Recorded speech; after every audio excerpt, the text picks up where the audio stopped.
1000 orang netizen satu malam mempersendakan Allah, kononnya gurauan jadi kafir 1000 orang. Bila kita kata gini, dia kata jangan nak mengkafirkan orang, mu tu terlebih sunnah ke guna. Dia pakai ayat tu.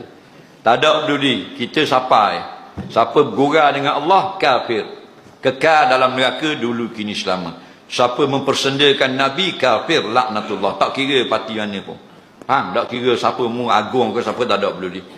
Nak mempersendakan agama Islam, maki Allah, maki Nabi, maki Al-Quran, maki hukum Allah.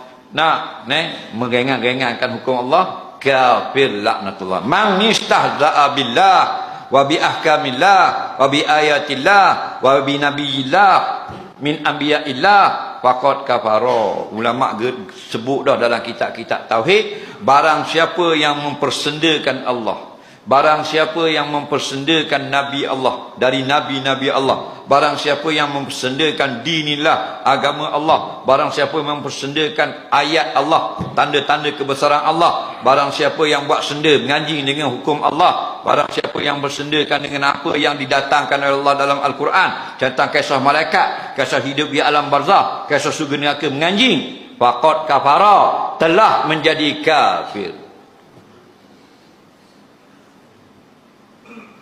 Nampak? Banyak tulis dalam internet. Lepas tu netizen tu ada yang baik, ada yang bagus, ada yang melampau. Melampau, ada yang melampau haram, berdosa lah dia, fasik saja. Ada yang melampau akidah, rosak akidah.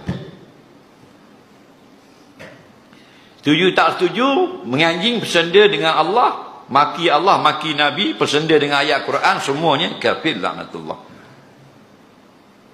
Akhirat kekal dalam neraka. Kalau ada isteri di rumah, tercerai secara automatik. Buka dalam bab riddah, semua kitab ada sebut. Kitab Imam Nawawi sebut, kitab Zakaria Al-Ansari sebut, kitab Imam Ahmad pun ada sebut bab riddah. Apa terjadi bila orang yang bercakap mempersendakan Al-Quran, mempersendakan ayat Allah, mempersendakan hukum hudud, mempersendakan apa benda ni nabi-nabi, mempermainkan malaikat-malaikat, menganjing dengan surga neraka, menganjing dengan halal haram, jadi apa? Kafir. Ada isteri di rumah, tercerai secara automatik. Nampak lagi? Dan bila dia mati, haram disemayangkan jenazah. Ingat dah, mana-mana ada orang kita tengok dalam internet, dia senda Nabi, dia senda Al-Quran, dia menganjing dengan Islam dan sebagainya, bukmak orang ini sudah murtad. Jangan nanti kita pergi semayangkan jenazah.